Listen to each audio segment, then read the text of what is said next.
काँग्रेस नेते विजय वडेट्टीवार यांनी सरकारवर गंभीर आरोप केलेले आहेत।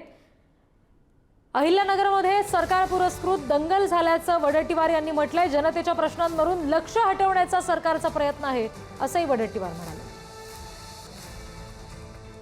काही जय मोहम्मद कोणी रांगोळी घालावी, कोणी तुडवावी आणि त्यावर उद्रेक व्हावा। अहिल्यानगरचं हे कुणाचं पुरस्कृत? सरकार पुरस्कृत ही दंगल आहे। सरकार पुरस्कृत या ठिकाणी जबाबदारीनं बोलतोय। हे असे धंदे करून, कारण शेतकरी रडतोय, शेतकरी रस्त्यावर उतरत आहे, यांना बदलून काढेल म्हणून आता डायव्हर्ट करायसाठी अशा प्रकारचा नवीन काहीतरी जुमला पेरायचा आणि वेळ मारून लोकांचं लक्ष डायव्हर्ट करायचं। कुठल्या दिशेनं राज्य आणि देश चाललाय हे कळायला मार्ग नाही।